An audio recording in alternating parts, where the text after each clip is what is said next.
something magical to watch, and immediately Top Esports are like, you know what? Let's not play against Aatrox again. Let's just never play against Aatrox again. They're still happy with the Samira pick, saying this was not the problem with the draft. There were other issues elsewhere. I'll be curious to see now what we'd see Bin instantly going towards that Camille. So this is actually something that we've kind of swapped up from Sunny. They used to go as heavily in towards an early pick for Bin. They used to kind of leave him down towards the counter pick, nearly that 5th pick on red side. But they're just like, look, Camille is super strong at the moment. She pairs super well with a bunch of junglers like Talia, the Pantheons, the Olafs. Like, she can set up ganks super well. So they're just like, cool, Bin, we know how good you are mechanically. Let's just get you onto this Camille on the top side. Yeah, and, you know, Camille incredibly strong right now as well. She's one of those picks that does incredibly well against most of the meta top laners. So, fantastic pickup for Bin. It's something he's exceptionally good on. We discovered that across the course of last year. So, I'm excited for what can come through with that one. Also, Huanfeng the Kaisa, which he got MVP last game. You can't complain too much, except we now have Alistar Samira on the side of Top Esports. This is a S+++ tier bot lane duo. It's incredibly difficult to deal with. Yeah, and oftentimes we'll see the Alistar below that flash level 1 just to get that aggressive lane setup where you can get a lot more out of the combo further along the line, forcing the Kaisa to play uber defensive. And of course, because it's a knock-up, cleanse don't work for you. So you got to try and figure out some other way of dealing with this. The big thing as well is, if we do see a very aggressive jungler coming out from Karsa, the level 6 from Alistar just ramps up that Terror Dive potential so well with the Unbreakable Will. So expect to see them play very heavily down again towards that bot side and trying to get that ball rolling. We do though have a nice pickup for 369 in the top lane. The Jax coming in. Jax does very well into the Camille and will look to outscale that matchup as well with just how strong he is. So this is where at least 369 is going to be able to fight back a little bit better than he was in just the poke orientated Karma matchup in last game. We also have an early jungle pick here for SofM with the Lilia, and it means that they now have the opportunity to just ban a couple of matchups that SofM doesn't want to deal with on this Lilia, and will be able to get himself a favorable kind of farming matchup and maybe impact the game later on. We do have, as you said, that Jax versus Camille in the top lane. So Top Esports do have an opportunity to ban some supports here from On, and the Galio is taken off the board. I actually think that's a mid lane ban. So the thing about when we see Camille's, oftentimes we see it paired with a lot of combos. So it's like the Jarvan jungle, the Galio. So when Camille goes in aggressive, she's got that dive buddy. There's a lot of these tools that are used to set up Camille in team fights, and Galio is one of those big blatant tools that Angel can play very well and nullify Knight in a matchup as well, specifically if he wants to go back towards something like the Siege. And also Twisted Fate, right? That's another one that has historically been paired up with the Camille. It's available. We know Angel's quite happy to play it. So Top Esports, if that is a ban towards Angel, probably should ban the Twisted Fate as well. But whether or not that is the case, looks like they are going to ban something for On instead to make sure that JackeyLove and Zhuo have a really strong matchup in that bottom side. Yeah, there's still plenty you can work with here in this bot lane though. I mean, Thresh is up and available. Even Set can do relatively well into this bot lane matchup as well. And just being able to punish the Samira anytime she goes aggressive. So I think there's still a lot available for On. It's just trying to feel out what he's comfortable with. All right. Okay, Maokai support. Maokai support. Maokai support. So this is so annoying. This is a pain to deal with. So I've seen a lot of people that have picked this up and gone towards Imperial Mandate, where you go towards the likes of the Emax and you get a lot of poke off. But either way, Imperial Mandate with the amount of CC that's in Maokai's kit is super nice. And then you can even go towards a tankier build if you really want to, or if you're going full solo queue, all the AP damage that's available. I think though we'll see a little bit of a tankier build coming through from the Maokai in this regard. On the opposite side though, Karsa, you have a lot of those mainstay junglers banned away with the likes of Graves, the Lilia, Pantheon and Talia off the board. So he's going to fall down a tier essentially towards that Hecarim. But still, when you look at the amount of setup that's on this team and how well he pairs with the likes of the Alistar and this Orianna, he should be able to do relatively well for himself. So we do have the Hecarim locked in for Karsa, and now it's just going to be what Angel locks in. The Viktor is going to be there. And again, fairly neutral matchup in the mid lane. But importantly, as soon as JackeyLove tries to ult, he can just drop that the Chaos Storm on top of him and just say, no, you don't get to ult, you don't get to clear up my team, and just one-shot him from that point on. So very nice pickup for Angel. Looked fantastic in game number 1, so rinse and repeat there for him in game number 2. And it's a pretty nice matchup for him in the mid lane as well. I mean, Orianna, yes, is a lane bully and can do pretty well against the Viktor, but it's not like he's going to be under a huge amount of threat. He can just look to farm this one out. The mid jungle 2v2 is pretty much meh because you don't really have much in the way of CC either side. So either way, you're kind of looking at, hey, look, Angel, just farm it out. Same with Knight, and instead have our junglers put pressure elsewhere. And in my eyes, I imagine that we're going to see Karsa play both towards that bot side to try and get JackeyLove rolling, but certainly trying to get 369 rolling as well, because this Jax can take over in the Camille matchup. He will outscale as well, so if you can get a couple of early kills going the way of 369, he can outperform Bin, very quickly take over the lane himself, and then that creates so much more pressure in the map elsewhere where Sunni may not be able to deal with it. Yeah, and you have to remember as well that that top lane matchup, especially in the early stages, is a skill matchup. This is not just like a Jax wins 24/7 kind of situation. If the Camille plays well around the Counter-Strike, it's very winnable for the Camille, at least in the early stages. So I'm excited to watch these guys go head-to-head. They were our head-to-head coming into the series, and it's an exciting matchup to watch them on. This is going to be a matchup and a half, Dagda, as Suning right now currently 1-0 up in the series. A lot of people were predicting a Top Esports 2-0, and now Top Esports have had to go back to the drawing board. They checked the game plan, and it was like, go in. So they've drafted a composition that goes in. We're on to Summoner's Rift once more for game number 2 here, Dagda.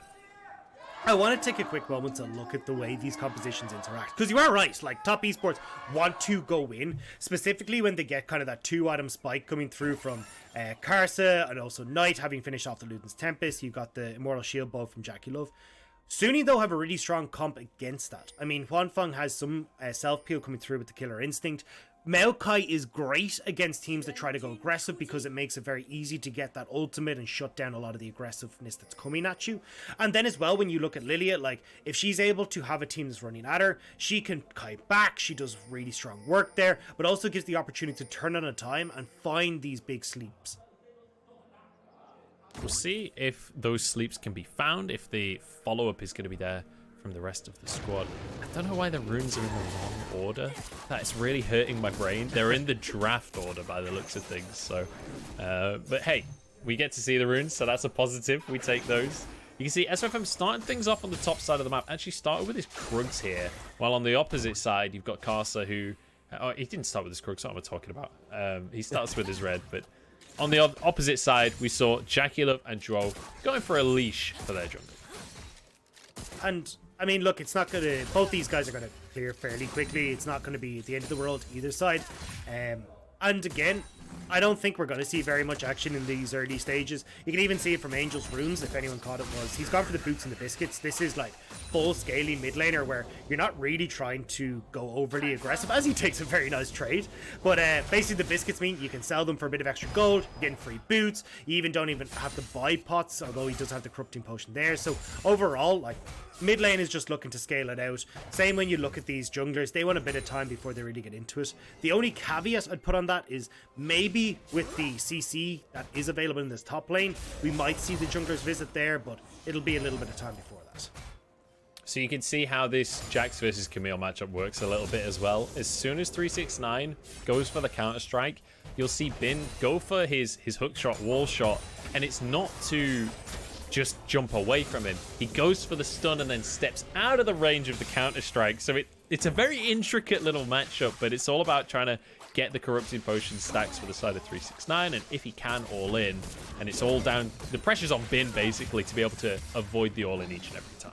Yeah, so what I'd like to see Bin do in this matchup is go towards more of a teamfight orientated build, get like the Divine Thunder into Asterix Gauge. I mean, oftentimes you'll see like the Ravenous Hydra or something come through, but honestly I think going for this more tankier orientated build, like working alongside the rest of the team to just disrupt these fights, I think is going to work a lot better for Suning. Whereas on 369 side, I mean, Divine Thunder just works so well for Jax. The mythic passive that gives you both the armor pen and that magic pen with how much mixed damage 369 does, he's going to be an absolute monster in these side lanes.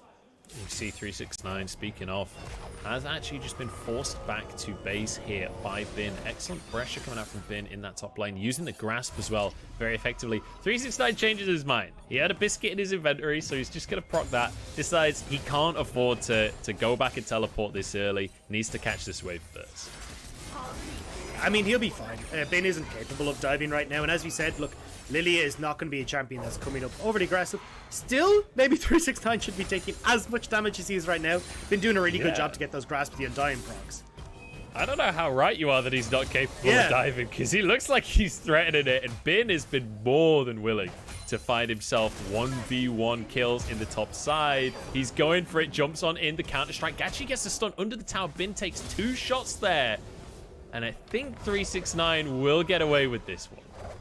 Still though, I mean, 369 did manage to pick up a lot of those creeps, and crucially the experience from them as well, so he's not falling behind. Angel though, this ain't the way this is gonna go. He's been shoved entirely away from his tower, and this is a really good sign for Knight that he's able to get such a strong lead in this mid lane matchup already. Angel shouldn't have as such a tough of a time. He's got that long range coming through from the E where he can play far back, and already Karsa invading. But you don't have the support of Knight there, so he's going to back away. Yeah, he's going to be forced to back away. Huanfeng's just free hitting onto JackeyLove. I think JackeyLove did get the tower plate though, so he's going to call worth in all chat for that one. 160 gold in his pocket. And you can see, oh, Zhuo so close to stopping the recall there. It was on a ward, but it just catches the wall. So I actually missed that Knight had backed and TP'd into the lane. So he had that extra Dorans coming in to try and bully out Angel in that mid lane. So now that Angel has backed, he's picked up an amplifying tome for himself. I think I would have preferred to see him go towards the Doran's ring as well, just so that then he can try and match the damage from Knight and the Orianna. But I can understand, look, he's opted in towards this heavy scaling with his rune choices. So he's just all in on getting towards that late game point. And look, if I have to lose some CS to turret or get them bullied a little bit, he's just going to take it on the chin. This is going to be SofM starting us off with the Drakes here, as he's able to just solo out the first one. No contest whatsoever from the side of Karsa. He was on the top half of the map. And Angel maybe finds himself ganked, but should be able to just walk away from this one realistically. Actually, Shockwave going to be used. Doesn't have to flash though. Gets away, gets the stun onto Karsa. Ultimately, SofM does get the dragon, and it's at the cost of nothing for Suni. In this matchup, I don't mind using the Shockwave as a force out of lane because you don't have the kill threat, but maybe some kills coming in over this. Suning actually puts Karsa to sleep there on that one. Zhuo going to be pushed away by the Maokai as well. Huanfeng is here. I'm kind of confused at the... It felt like Suning really wanted to fight that, but also really didn't want to fight that. And they kind of were umming and ahhing about it. Yeah, I'm glad they realized that they didn't want to fight it. Because, look, as we just said, Knight had just used the Shockwave mid to kick Angel out of lane. Like, this is kind of how you want to use your Shockwave in this matchup, is just about getting that CS and experience lead. Because, honestly, as you're not going to be able to kill just 1v1. But it does mean that they're able to move in towards River, get that scuttle pressure. And Suning, we're always going to be at a man disadvantage. So I'm surprised to see them even commit resources to it instead of just backing away. But they do at least learn not to go for it rather than hard committing, which is at least the saving grace in that scenario. Bin's just waiting for his opportunity. So far, so good for 369 in this top side. Does have a minor CS lead, but it's been going fairly even. And Bin, I would say, has been quite impressive on this Camille in this matchup, and will offer a lot of threat later on into the game. It's important to mention as well that while classically when you think of Camille and Jax, you think, okay, split push, right? That's the first thing that comes to your mind. But both of these champions are incredibly good team fighters as well. So when we're getting to the later stages, I'm not expecting them to just sit in the side lane. I'm expecting them to be with the squads. I agree, and I think what we'll see is that Bin is... Ooh, hang on. That's going to be okay. If Zhuo was closer... He's fine. He's a tree.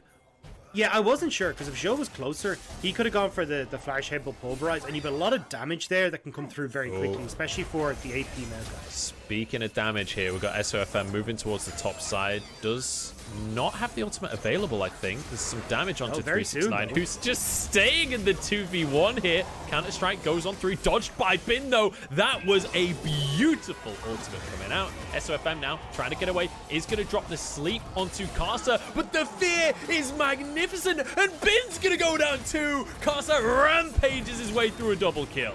Now we're gonna find the bottom side as well, as JackeyLove goes in, should have the ultimate available, but the exhaust means On walks away. 369 will give us life, but it's for the greater good. Getting the double kill there for Karsa, and again, top esports, they do get the ball rolling early with the 2 quick kills, and bot side is bullying very heavily here. On is in danger, and especially as we talked about Zhuo hitting that level 6, has the unbreakable will available. They can potentially look for the dive, but we're going to see the repeat here. At these early stages, Lilia doesn't have a huge amount of damage. Same when you look at Bin, like there's just not a lot that they can do in this scenario. Yeah, there's a little bit of poke in that, but honestly the all-in potential is not there, and 369 reads this beautifully. He understands, hey look, I'm going to be able to get the Counter-Strike, and don't forget, for Counter-Strike, it's not only blocks autos, it also reduces the damage you take. So he's able to survive for so incredibly long when Sunny commit for the all-in, and it gives time for Karsa to get up towards that top lane and get the top. But let's be honest, that was all about Karsa. Being able to use the Onslaught of Shadows as the sleep from SofM comes in. So he effectively doesn't get CC'd, and also Bin is feared the entire time, so he doesn't get to get the damage out of SofM's ultimate. Beautifully done. Grabs himself a double kill. Now with the Rift Herald, he really wants Bin to get out of this top lane. Gonna force him away, and if he wants to, can drop the Herald in the top lane. And we said this already. Top esports are going to want to get 369 ahead. It's been a winning formula for them in a lot of situations. But also, this matchup specifically, just getting this Jax nice and set up means he can take over. Side lanes very quickly turn in favor of top esports.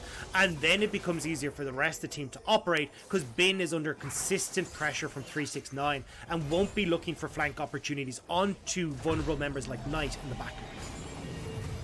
Karsa is stood on a ward right now. He's sticking around.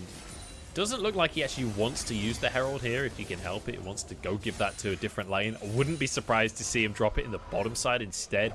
Give that gold over to JackeyLove, try and get that move in. Or, alternatively, he could put it in the mid lane as well. Just try and crack this mid lane open, try and get Knight snowballing a little bit. True, but I honestly would like to see it either top or boss. Like, Knight is great, but you're not going to be able to do too much. Like, Orianna is not really a skirmish champion. She likes big team fights, but if you're in like a 2v2 or a 2v3, she can provide some stuff with a shockwave, but because of how long her cooldowns are, not great. I'd rather see them instead use that pressure to snowball the other lanes, because Knight's going to be just farming up. Get 369 ahead, get JackeyLove ahead as well. Specifically, you can get very quickly through this Immortal Shield Bow into Collector. That 2-item spike is so strong for Samira, and something top esports can look to play around. So it looks like it is going to be Cloud Soul this game, which I think unilaterally agreed upon that it is the worst soul in the game. So unfortunate for our two teams here. Turret plate is picked up by JackeyLove, and On tries to force the engage there, but it's just not happening. Nice little dash coming out from JackeyLove to pull it all away from the tower. And Karsa is consistently behind enemy lines here, waiting for his opportunity. He is going to drop the Herald towards the mid lane here. Just trying to find an opportunity to get some extra presence. Could try and look for the dive, I guess, here. I don't think they'll be able to finish this tower off unless they really commit. SofM now going to be the target as he's taking so much damage. Karsa's basically 1v1'd him, and Knight sweeps up the kill. Honor's arrived, has a lot of CC, but there's just not enough damage out from Angel. Karsa walks away, but he's taken down Huanfeng, the hunter in the jungle. JackeyLove didn't flash to take it. He could have taken the bullet for him, but no, it doesn't get in the way. And a nice snipe coming through from Huanfeng. So at least it's going to be the 1-for-1. Both junglers going down when all is said and done. But a lot of that gold being funneled in towards both Karsa and Knight off the plate. 369 though, I mean, I wanted to see the Rift Herald use top to get him snowballing. He's just kind of doing it himself. Yeah, I think that's the thing. That's why Karsa decided in the end not to. Angel, nice flash on the headbutt there. I think that's why, though, Karsa didn't go for the Herald on the top side. It's just that 369 doesn't need it. He's going to get the plates by himself, and there's not a whole lot Bin can do about it. Knight might be able to finish his tower off, but he's not going to commit. It's deceptively tanky. There's still a plate there, so in 40 seconds, maybe that one goes down instead. I want to point out something very different that we're seeing from Zhuo. as opposed to Yanja. Like, how many times did you see Yanja up top side try to look to support 369 or going for these plays mid? Like, they just didn't happen. And this is something that I've really liked about Zhuo, both from Demacia Championship and we're seeing in this series as well. His ability to read, hey, look, you know what? JackeyLove has got the lane frozen in a certain spot, or he's not going to be under a huge amount of pressure here. Let's get out of lane. Let's get control of this river. Let's make those plays towards mid, and let's emphasize the pressure across the map, rather than just being stuck hand in hand with JackeyLove. And this is something that I think top esports are going to be able to use quite a bit to snowball players like Knight and even 369 in the top. Pins here alongside SofM as they try and stop the snowball onto 369 here. Hextech Ultimatum keeps him in the fight, but the counter-strike, the damage onto SofM. Sleep onto the Jacks, but is it going to be enough? Apparently, yes. It's 1-for-1 now as each of them goes down. Karsa once again arriving late to the party and sweeping up the kills. Zhuo's having a round. Knight is moving with him. On does have his W available. Karsa goes underneath the tower and takes a tower shot for his trouble as well. In they go and Bin grabs the kill, but Knight is here to try and answer for the situation. A lot of damage available on this Orianna as he looks for Bin, walks away but gets taken down by the W. It's answered. Zhuo walking away, but Huanfeng cleans it up with a double kill, and it's Suning who come out on top. Suning doing an amazing job of turning that around. Huanfeng reading that there was going to be the play on the top side, forgoes bot lane, walks up towards the top lane and manages to get some kills for himself. However, you are seeing that bot lane answered. JackeyLove did stay down there, so he's able to get the turret for himself. 369, unfortunately, even with all the pressure he's creating, hasn't been able to get the kills in his favor. And overall, it kind of works out even Steven, to be honest, on both sides, when you add in the gold from towers and the kills that have gone back and forth. The one thing I will say, though, is Huanfeng's got 3 kills. He's feeling pretty good once again on this Kaisa. But let's take another look at how it all went down. Yeah, this is unfortunate from Zhuo. I think he was trying to catch off on, or at least get the flash into the headbutt, but just missed out on the range there. And this is what we were talking about with Knight, is that even though Knight does go in aggressive, those long cooldowns come into play on the Orianna. Not quite able to get the damage that he wanted to off. And they do get baited in a little bit there. 369, though, still having a lot of support here from the rest of the team. Like, top esports are all in on this top side of the map, right?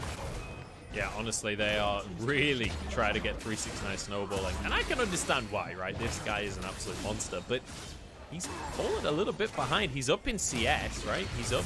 Well, I guess they're even in experience right now, but when it comes to kills, it's been Bin that's been sweeping him up in these fights. In the meantime, Huanfeng crashing another wave to the bottom side. We've got a pick here. 369 has gone way too far, trying to get the crux of the enemy here, and Bin can't actually chase him down. He's not available. Will be able to get it eventually, but I don't think he can catch up to 369, who's just going to run into River. Karsa will be there in the river to save him. I cannot believe he got away with that, Dagda. Yeah, I'm surprised he actually get away with that one. Way over. Oh, he didn't, though, did he? I don't think that they can chase for this one. Yeah, the thing here, though, is they still have control over this top side, though. So as long as you still stop the backs here as SofM and maybe get the kill. Get the kill. Cool. I mean, look, this is why I love SofM. Just chase him down, but here's Karsa, because every time you die, here's top lane, Karsa gets a kill. Yeah, Karsa is looking for more sweep-up kills on the top side of the map here. Gets one for himself. Bin realizes what's happening and just legs it, because JackeyLove's on the way as well, but there's no tower here. JackeyLove can keep chasing for this one. Karsa is on the way. Rampage will be available again in just a second. Bin with the thumbs up, but he slides away on the hook shot, and he's going to get out of it. Suning, every time they make a play top, just have to pay the Karsa tax. Like, that's the way it works. It's like, you go, oh, okay, we got a bit of gold. Here's our tithe to the top esports jungler. At least in that respect, they managed to get the kill on to SofM. I liked what SofM was doing in trying to stop these backs, because you can turn that pressure in towards that top lane tower. But unfortunately, because SofM had gone down, Karsa was able to come in with the ghost and shut down the potential for them to take that top lane structure. All right, let's kind of recap for a second here, Dagda, of where we're at in the game, because this has been a little bit all over the place with how the two teams are playing this one. It's 6-7 in kills, but it's top esports with a huge gold lead, 4,000 up right now. They've got one Drake for themselves, and they're looking for a second one here. Bear in mind, Karsa also has that Rift Herald available. Most of the gold that they gained for themselves was in the turret plate. So it might not look it on the scoreboard, but JackeyLove is actually way ahead of Huanfeng when it comes to actual gold, because he got 4 turret plates for himself on top of the CS. And there's a couple of like big item breakpoints that we're starting to see come through as well. Like when you look at Knight, he has finished the Archangel Staff. Usually we actually see the Luden's Tempest finished in a lot of situations, but he's just holding on to that lost chapter. It looks like he doesn't want to fully finish off his mythic item quite yet. And then when we look over towards the likes of SofM, he's got that Moonstone Renewal as well. We saw a huge trade on the top side here where Suning were trying to punish for karsa going in the bottom side of the jungle. But they didn't even get the Wolves. Even 369 managed to stop the Wolves. They get a tier 1 in the top lane. But in the meantime, top esports get a Herald. So they get a tier 2 in the bottom side of the map. This is beautiful macro coming out from top. And it's massive as well because of the ability for 369 to put pressure down towards that bottom side. When you've got such a heavily favored top lane matchup, you can just expose that bot lane, use the pressure that you've created where you probably have to draw multiple members from Suning over to deal with Jax in the long run. Move that back over towards mid, get that mid lane tier 2. Now it's very easy to go towards that top lane tier 2 as well. Pressure towards Baron. Like, this opens up a lot of the map for top esports and a ways for them to exploit this matchup coming up. Ooh, stun onto Karsa. There's a lot of damage from Huanfeng as well. That's an easy kill, and now onto 369. We'll be able to get the stun onto 1, I think, there, but he's taken down. Bin with a double kill. That should be a couple of towers, but the answer now from top esports as they run straight to the mid lane. I don't know how long they can stick around, though. You can see Suning are collapsing. Wait, you can... How is Maokai ult a projectile? Anyway, onto JackeyLove they go. Stun comes on through. Exhaust is there, but Bin flashes straight after him to try and shut this kill down, but the lifesteal is there, and Bin can't shut it down. Angel's the one to fall instead. Now Bin trying to retreat once more as Zhuo is there, trying to get onto SofM. Flash forward onto JackeyLove, but the lifesteal is just insane. JackeyLove somehow surviving. Gets the ult, but he goes down eventually, and Zhuo is finished off. Another double for Bin. God, that was too close to call. The fact that Suning had the man advantage and still end up nearly trading everyone's life there just shows how mechanically strong top esports are. But that big play came from Knight. Everyone jumped, well, Knight and JackeyLove, because everyone on Suning put all attention towards the Samira. They wanted to shut her down. They knew that she was a consistent damage in this scenario. But Bin and on overextend, and that means that then you've got Knight, who's free hitting on this back line. He is massive. He has hit that 2-item spike with the Luden's Tempest and that Archangel Staff that I was trying to highlight, saying that this is the point that Orianna really steps online, and you can see the results. He tears through Suning in that engagement. Yeah, it's absolutely terrifying, and I mean, he's got 7 kills. He's got a Triforce, he's got a Hydra. Bin is going to be a nightmare to deal with. We talked about, you know, Jax is going to scale into the game. He's going to be the terror in the side lane, blah, blah, blah. Not anymore. Not when you've got this much of a lead on Bin. 369 cannot 1v1 the Camille. Yeah, and that's the big thing, is that, like, although Knight looks huge, the result is that Bin is absolutely massive now. See, he's got the Triforce, he's gone towards the Ravenous Hydra, he's actually gone towards that split push build. I was saying earlier, maybe go towards the Divine Sunder and the Sterks Gauge, because you can then look to team fight. But he's going, nah, but I believe with these 7 kills I can fight. Hang on, he's just found himself in a 1v4, so 7 kills or not, Bin, you're gonna go down there. That's a huge shutdown as well, so massive injection of gold to the side of top esports. I believe that was Knight that got the kill, if I'm not mistaken. So fantastic pick. Now they can teleport in. They're looking at Baron. This is a huge blunder on the side of Suning. And it's very easy for them to turn as well. Zhuo can hide off on this bot side, as you can see here, baiting in Suning, and with that flash, no, it's all gone wrong for Suning. SofM eradicated. Now 3 players remaining for Suning. No smite on their side either. They're looking for a pick on Zhuo, but the damage just isn't there from Angel. Alistar is so damn tanky. Teleport available for Bin in 4 seconds when he respawns. There is a ward in the pit. He's going to go with the rest of his team. 2,000 off the Baron. Here we go. Karsa looking for the smite, and the Baron will be taken. Can they get the fight though? Because Suning started things off with a kill, but it's Angel to be taken down by this rampaging horsey in the jungle. Looks like Suning have to back away. They lose the Baron and they lose the fight. And Top Esports come out with it all. It ends up being the fight victory and that Baron in their favor as well. And this is just beautiful from top. Being able to pick off Bean, turn that in towards Baron, and now you're struggling a little bit as Sunni. Already you were starting to see, look, yes, they're starting to win out in that side lane. Maybe that's a little glimmer of hope for them. They have 3 kills onto Huanfeng. If this Kaisa can get going, she's great. But there's no one really there to enable. There's no one to set up these team fights in the manner that they want to. Because honestly, Sunni are built more around playing for the engage from Top Esports. But when Zhuo is able to get in behind Sunni like that, they cannot set up correctly, and you can see they quickly pick off the members of Sunni. Maybe JackeyLove looking for a bit more. JackeyLove's always looking for a bit more. That is his motto.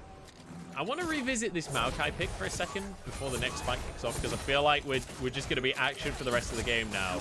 Outside of the lane phase, outside of just the annoyance, what are we feeling about this Maokai pick? How is he going to function in the team? I would have preferred to see something like a Thresh. I'm not the biggest fan of the Maokai. Like, I can understand what's in the Thresh. Maokai slots into that. Hey, he's great for disengage. He's great for counter engage. But that's not what's really working for Sunni right now. And unlike the Galio, it's not as simple as, hey, look, I control all this space right now, because there's ways to play around the Maokai ult a little bit better. And you can see that Top Esports are doing that very well. The difference for Maokai is, again, he wants the... Okay, Vin doesn't go. He wants the opponents to be like coming from one direction. He loves like front to back team fights. Same when you look at the likes of Angel. We kind of talked about this a little bit in the previous game. But when you're looking at Top Esports and how they've been taking these fights, it's been, hey, we got to pick into, okay, Zhuo's flashing into the backline, Karsa's coming in from a flank, 369 has the potential to come in for flanks in future fights as well, and it makes it a lot more difficult for this Maokai to operate in the manner that he wants, especially with the way that Sunni would like these fights. It's a double swirl seed there, but no sleep going to come through from SofM, and understandably so on that one. It would be a difficult one to follow up on. But Sunni are not looking to just let this tower go without a fight. In comes the roots out from On, but completely blocked up by JackeyLove. And the fact that you can block those roots as Samira means that this Maokai pick, even if it's a good pick elsewhere, really not a good pick in this matchup. No, it's not working out for them at all. And I don't know if Sunni got caught out of it, but Zhuo goes in! Zhuo, he's been looking for the engage this entire series, and he's finally found the perfect one. 369 stopping the rest of the team coming in, and Sunni, they just lose On with no answer available whatsoever. They're still trying to contest this one. 4 versus 5. Another knockup comes out from Zhuo. In they go, Bin with a kill to start things off, but it's answered by Top Esports as they all jump into the fray. But they're taken down. Huanfeng is the one on the scene, and he's looking for more. He's looking for multi-kills as the triple comes on through, and Bin finishes the fight. God, Zhuo, he giveth and then Zhuo taketh. He goes in, he gets the setup, they get the one pick. But this is where the style of Sunni is so much stronger. It's in these close quarter combats where you're able to control these zones with the Viktor, with the, Maokai, who's passed away, but SofM as well, having a lot more control there. And when Zhuo goes for that re-engage in that choke, Sunni know that they're in that perfect position. Angel gets this massive ultimate off, gets a whole heap of damage, and sets up beautifully for Huanfeng to win out that team fight. Now Sunni getting control back, taking some of these towers. Very and crucially as well, getting the Baron buff off of Top Esports and making sure they're not able to do any more with that buff. Really, really impressive team fight out from Sunni across this series so far, especially Huanfeng on this Kaisa looks amazing. I feel like there are 2 types of Kaisa players. There are the front to back, whatever Kaisa players, and then there are aggressive assassin Kaisas. Huanfeng is not afraid to pull the trigger on the killer instinct. Watch this re-engage here though. The value you get out of the stun field coming through from Viktor and that ultimate in these close quarters is insane. Like, very good job from Sunni to be able to disengage from JackeyLove. But when JackeyLove goes in, like, there's so much AoE damage that is in that area that he's zapped of all of his health very quickly. And then Sunni are able to follow up with Huanfeng. And this is why Huanfeng has been such an important part of Sunni. He's got that, well, pun intended, like killer instincts, but also his ability to read when he can flash in aggressively, how far forward he can go, has been so crucial to Sunni in winning out in these messy fights and skirmishes that so often happen in the open. And this feels like Suning have come in and they've done their homework, right? This feels like a strategy designed around making sure Samira can't do what Samira wants to do. Don't have time to talk about that because we've got a sleepy Knight in the mid lane here. On throws out some roots, but not much comes of it. 369 jumps to the rest of his team, and we do have a bit of a disengage. So, all things considered, we're looking at the Drake here. This would be Cloud Soul for top esports if they can get it in 20 seconds. Suning, though, do have this push on mid lane, and maybe looking to run away with that. They want to try and force this fight. Top esports are threatening that Zhuo goes in onto SofM, but a bit of damage traded is all that's going to happen. 369, though, silenced and taken down. Good start to the fight here for the side of Suning. Karsa jumps in, but he doesn't get the fear onto anyone, and the damage is more than answered as Bin jumps into the backline, trying to run distraction, and the Hextech ultimatum is the end of the enemy's life. In they all go, and down they fall. JackeyLove doesn't have their life steal. Knight flashes out, but On's going to chase him down. Autos to Croak for a bit of health, but it's not enough. But it is enough for them to start to hammer away in the mid lane. Angel is MVP in these fights. His control of everywhere the top esports is trying to approach Suning has been immaculate in this game, and that's what netted them the win there, and potentially the series win as well. As Suning, they're looking to end. They are looking to snowball this one. Huanfeng onto the towers. Knight is here, desperately trying to defend. Great Zhonya's to bait a lot of abilities out, but it is not enough to survive. One tower remaining. Oh, but SofM goes down. It's an execute. And Knight has done it. He's managed to stop them.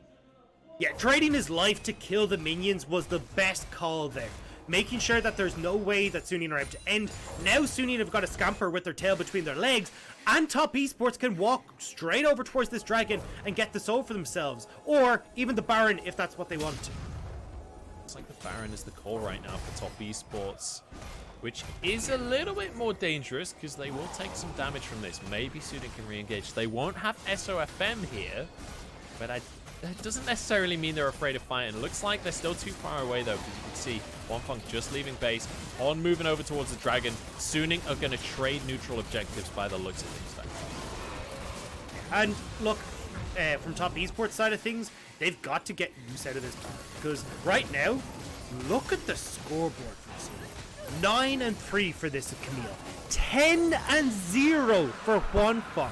These players are massive. But again, watch this replay. Top esports, oh, you want to run through this little corridor? Cool. Here's this massive stun field that you can't walk through, and you've got to walk back. And this is just poke and damage consistently being put into top esports, separating the team so they're not able to follow up in the manner that they want to. And this has been so beautifully executed by Suning. Their team fighting in this series has been so damn clean. It's absolutely beautiful to watch. And you could see JackeyLove going in there. He wanted that massive Samira ult, and it looked like it was almost possible.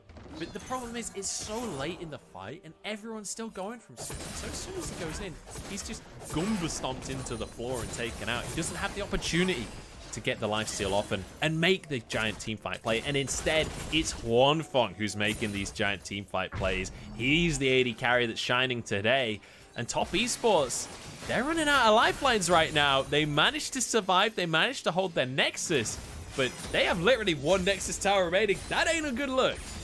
And look, I'm going to put my hands up. I was one of the biggest doubters of Suning coming in. I did not expect them to come through in spring. I mean, we were even joking about how, like, there's the summer studs talk about Suning where they do very well in summer, but they fall off in spring. They take time to come into it. And we were kind of talking about, like, before we came onto the cast today about how this is probably going to be the storyline that we're running with for Suning. They have wiped that off the board. They have silenced the doubters. This is Suning without Sword Art, and Suning are looking good. They're looking fantastic right now. I'm over the moon. I will say, I put my hands up as well. Even I was saying this is going to be a top esports 2-0. I was well and truly on board with the top esports roster changes, but so far, Zhuo has not been able to make things happen. And let's be honest, it's not been like, I'm not going to try and give all of the credit here to on the side of Suning. I don't want to try and make judgments on the two support substitutions and make massive statements right now. We are still on day one. Let's not get too far ahead of ourselves.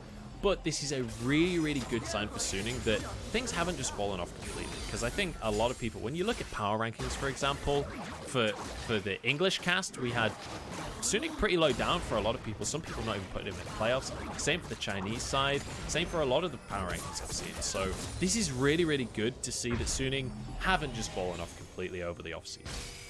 Now, that being said, this is not Suning have won and it's a 2-0 sweep. They still have to run out this game, and top esports are in definitely a position to fight back if they can find the correct fights. What they need to do though is draw Suning out of these corridors where they're fighting, because we've seen 2 fights now that have happened in the jungle, and both times it's been Angel getting these great zone controls, same when you look at SofM, and preventing top esports who are trying to play these very aggressive all-in fights. I want to see them try and bring Suning into River, find these flanks from Zhuo where he's coming in from creative angles, same when I look at Karsa. That's how top esports are going to try and win out this game, but they need to find it now at the Dragon that's coming up in a minute 40 or at that next Baron 2. That's going to be the big question. Obviously it is Cloud Drake, so realistically the actual soul is not that important, but the fights that can come from the Dragon itself, just it existing, are incredibly important, especially for Suning, because one more team fight win and they've got this game in the bag. The question is, can they get that one more team fight win? Because with 35 minutes in now, the death timers are long enough, and to be honest, if the minion waves are in the right position, a team fight win for top esports, if it's clean, that could be the end of the game too. True. And honestly, you've got options as Suning here as well. Like, even if you don't want to take those team fights, you can have Bin just go and split push. Like, he's so far ahead as the Jax right now that honestly, I think he just wins out in the side lane. But I like that he's sticking with the team and going, right, I mean, as we've won every single one of these fights, as long as we are smart in how we pick our fights and when we decide to engage, we should be able to continue. Speaking of fights, Zhuo's been caught here. Just gets the knock up onto Bin to answer for what this started off as. Huanfeng is pretty far forward, takes a chunk, but he's okay. Bin walks out as well. Top esports really wanted to punish that, but they don't quite find a window. I also take it back after seeing the chunk that 369 is just taken out of Bin. 369 wins side lanes. Bin, stick with the team. Yep, I can definitely get behind that sentiment as well. As Scuttle Crab going to be taken here by Bin as 369 threatening in the mid lane. SofM needs to be careful. He is not very tanky. He has the Zhonya's available, but even still, even with the Zhonya's, you've got to be cautious on that Lilia, because you take one too many hits, you're going to go down. It's a very fragile champion. Bin going to be the one in the river right now, trying to set up some kind of engage for his team. He is not afraid to stand very aggressively. He's on that Camille, so you can do that. 369 is almost taken out immediately, but he survives for now as Bin is the one who's managing to go into the GA, gets the kill on the enemy top lane, and JackeyLove goes into the backline. Huanfeng in the GA, and the rest of the team following up, but it's JackeyLove that's in trouble instead. Huanfeng survives as the rest of Suning managed to protect him. It's Bin surviving. JackeyLove goes down after the GA. Zhuo is not long for this world either. Angel now chased down by Karsa, but he doesn't have the damage to finish the enemy mid laner off. A double kill for Angel, and Knight suddenly finds himself alone. SofM wants to chase this one down. I think Knight will get out with his life. This is so beautiful. Oh, SofM. Hang on, I could have been wrong on that one. The dots are ticking here. SofM 1v1 by the enemy mid laner. That was a little bit too much as he was trying to stop the recalls here. Knight has to teleport back into the base because Suning are trying to close things out right here. The inhib will fall. There is one Nexus tower remaining. Knight has his shockwave available. It is all on his shoulders, as it always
now. We know that they're going to go in for these very aggressive all-in style of games. However, Suning did a really good job even in these games of basing top esports into unfavorable positions. And specifically in that last fight, when you're looking at, okay, we've got river control for top esports. They can start the dragon and try and draw Suning out from their bunker, but instead they end up chasing Bin in, and then Suning pounce. Once you're in these close quarters, that's where the composition from Suning is able to take over. And fight after fight, Suning did a really good job of bringing top esports into these positions that they just didn't want to be in, and controlling that early game as well. So these early plays coming through from the side of top esports couldn't get much done. Hey, I'm loving the new hair, by the way, Dagda, and the glasses really suit you as well. Yeah. Thank you. But yeah, I've been I trying agree. it out. We'll see how it goes. You know. I agree. Though. I agree completely. Sorry, go on. I was just gonna say I like how we've doubled down on like the matching duo where we both got the new LPL jackets just sent over like back to Dublin and over towards yourself in the UK as well. It was really nice with the LPL to send them over.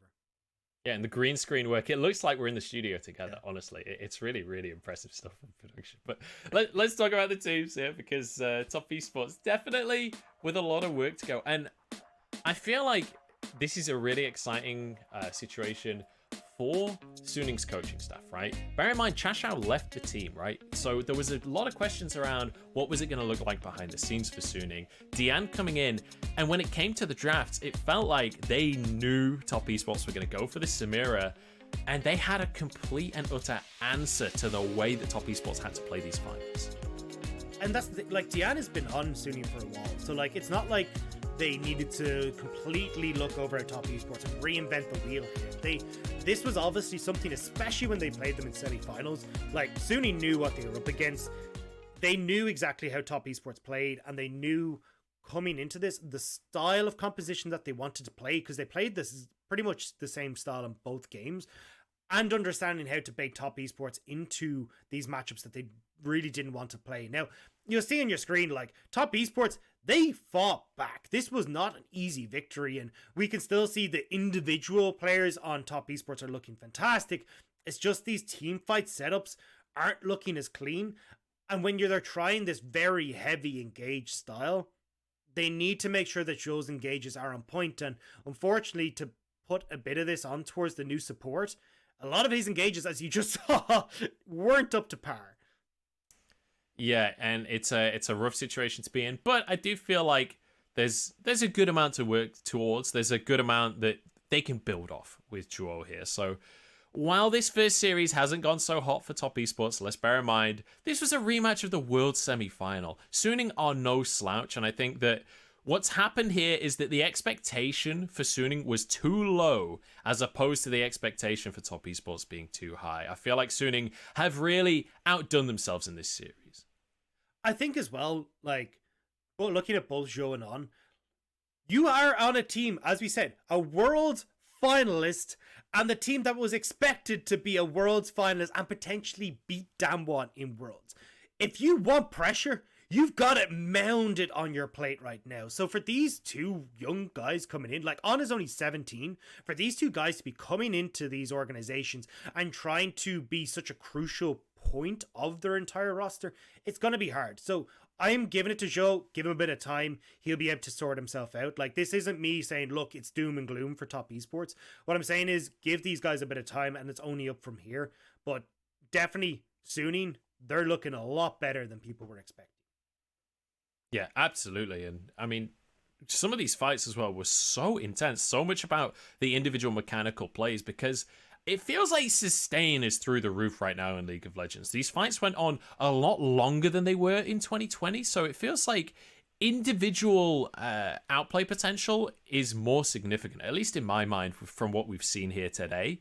And I'm excited to see more of this kind of team fighting where there is the opportunity to really shine as an individual. I think Bin and Huanfeng, especially in these team fights today, have looked phenomenal. Yeah, and there's a lot there that we can still look at for Suning, even from a shot calling perspective. We saw maybe once or twice the slip where there was a scuttle they tried to contest for that they really shouldn't have. But when we were looking at Sword Art, who was the main shot caller, and the reason we're having this home so much is when we were like on the stage for playoffs and stuff, all you could hear was Sword Art. He was the voice. There was no one else in that team, apart from funneling some information to him, that was really talking.